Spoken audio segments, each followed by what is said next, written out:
Thank you for joining us for the news at noon. I'm Brittany Johnson. Right now, we are tracking rain and strong winds moving across Northern California. We want to take you to a live look at Sacramento, Stockton, and Lake Tahoe. You can see it is a cloudy afternoon, and some communities did see rain this morning, and more is expected to return. We're bringing you team coverage now. We have KCRA3's Maricela de la Cruz. She's in Clarksburg, where communities are experiencing power outages. But first, we want to hear from meteorologist Dirk Verdorn, who is tracking the storm. Yeah, we're talking about some of that rain that we're expecting. We've already had a fairly steady rain through the morning. Now it's broken.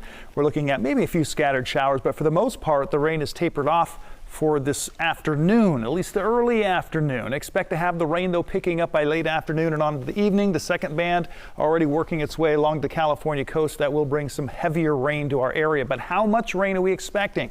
Futurecast shows us in the first wave and second wave that come through, and this takes us all the way through Thursday, so into Friday morning. And you can see the amounts much less than what we had with the last weather system that came through, anywhere from 3/4 of an inch, so less than an inch from Stockton through Modesto, a little bit more than an inch possible from Sacramento north towards Yuba City. Of course, a little bit more in through the foothills. We're looking at 2 to 3 inches or more in some areas, but there still is a flood watch just because the ground is so saturated. That water that is going to come through is expected to come down pretty heavy during a narrow portion of the night, overnight tonight. In fact, by later on this evening is when we'll see the heaviest rainfall, and then it'll taper off as we head into tomorrow morning. But we are looking at low-lying areas, flood-prone areas that are already wet to be getting more water. And one of those areas is along the Cosumnes River. And you can see the location of it here in eastern Sacramento County, and compare it with the storm that came through last weekend, so last Friday and Saturday. The amount of water that came down the river was much greater, and so that's why we had the flood problems that we did. As we take a closer look at this, the amount 11.84, and compare that with what's forecast for this storm that's coming through tonight and into tomorrow morning, only 2.85. And that's why we're not even expected to get to flood stage there at Michigan Bar on the Cosumnes River. So that's some good news, but we're also going to be dealing with some very strong winds, and I'll have more on that coming up. Thank you, Dirk. We are also dealing with some power outages, so power slowly coming back for many across our area. This is from Saturday's storm, but thousands have still not been able to turn the lights on this year. In Yolo County, about 2,000 customers have been without power since Saturday. KCRA3's Maricela de la Cruz joins us live from Clarksburg this afternoon. And Maricela, do we have any idea when this power will be restored for this area? Yeah, Brittany, well, I actually asked PG&E officials about this, and they don't have any estimated time of when customers will be getting their power back. As you mentioned, a lot of these have been without power since Saturday, so New Year's Eve at around 8 o'clock. That's what some of the residents out here tell me. And this is one of the areas that's been mostly impacted, Clarksburg and Walnut Grove. And I was told that this South River area is one of those areas. So I have been driving around through Clarksburg throughout the last few hours. And I did get to talk to some residents. They lost power since Saturday. They haven't been able to shower or even flush their restrooms. And it's not only residents, you know, business owners like at this barbecue and tap house here in Clarksburg. I was talking to a worker just a few moments ago. She tells me that they've been closed. They don't know when they're going to open because they've actually already lost some of their goods. So talking to PG&E, they tell me that while they do expect to be able to restore power to some customers,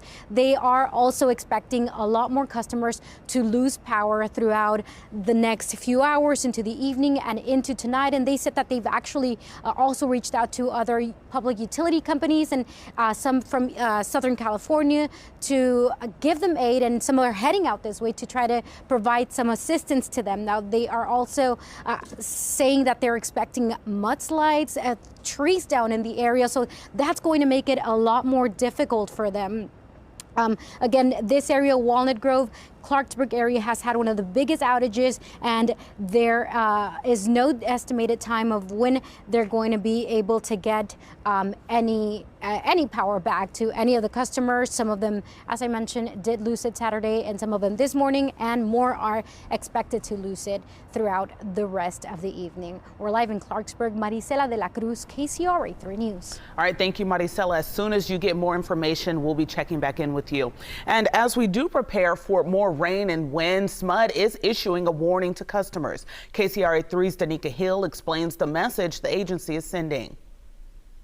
SMUD is warning its customers to be ready for some more power outages, and we can show you why. Take a look at this tree behind me. This is just some of the damage from that last storm that crews are still working to clean up. Now, SMUD is concerned that with this next round of storms, this wind gust is going to take out more trees, knocking out more power lines. You can see this bocce ball court was knocked out in last week's storm, and neighbors out here telling us they just got this awning covering the bocce ball court, so that's a hard hit for this community out here. But besides that damage out here, we've seen tons of trees all over the Sacramento area. We were in another part of town earlier today in the Del Paso Heights area, and then we saw traffic lights still out there. And so SMUD said that they were working to get those back on before this next round of storms comes in.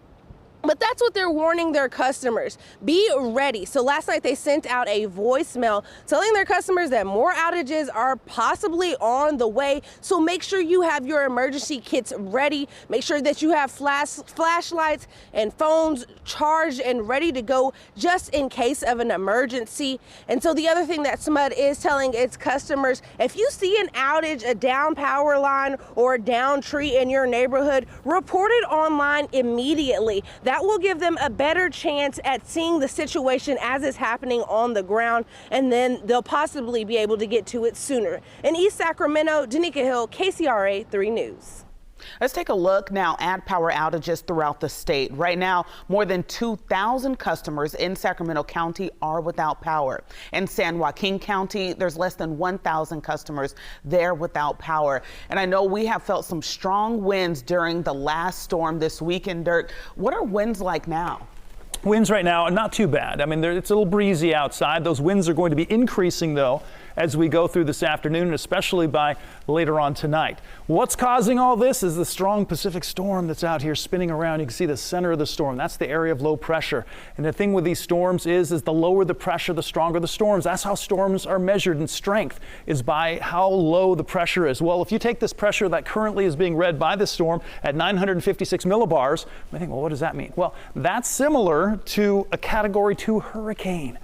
We've had, again, conditions where we've had some strong storms before, and this is one of the stronger ones. And you can see the strong winds. That's these areas of dark showing up around the center of that area of low pressure, and then the cold front out in front is bringing some of those winds to Northern California along the coast. In fact, I just looked up currently, we've had strong gusts up in Crescent City at 58 miles per hour. Eureka reporting 63-mile-an-hour gusts. And off the coast of California there, you can see near Ukiah, that has had wind gusts. There's a buoy out there that's had wind gusts of 56 miles per hour. So we're already seeing those strong winds along the coast. Those winds are not going to be quite as strong as they translate into the valley, but we're still expecting some very strong winds. So as we progress through the day today, you can see those winds are going to be on the rise as we get past 8 o'clock tonight.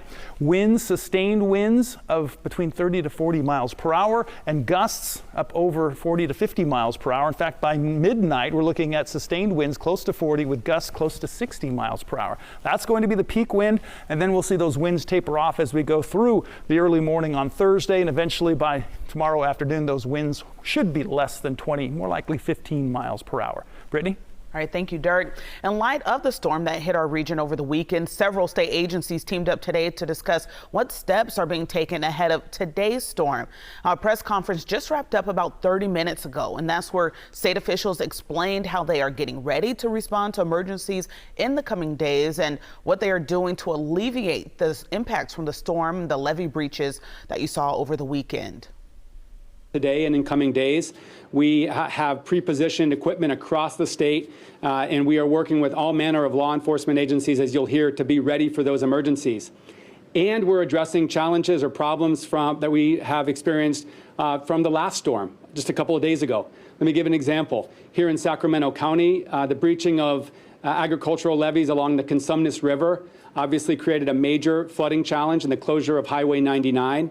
Sacramento County is out in that area today working to close that breach and impact or protect the local area for coming storms. Meanwhile, CHP and Caltrans are warning people to not travel unless it's absolutely necessary. If you do have to be on the roads, make sure you have good tires with good tread, drive carefully, and don't try to go through flooded roadways. And Cal OES says to check your vulnerable neighbors. Make sure you're signed up for those emergency alerts, and if you are told to evacuate, to do so. In Stockton, the Highway 99 and Crosstown Freeway interchange is closed right now. Caltrans says the closure is for emergency guardrail repairs. As of now, there's no estimated time when the area will reopen. Our weather coverage does continue on the KCRA3 app. You can download the free app to follow the storm and get breaking news alerts.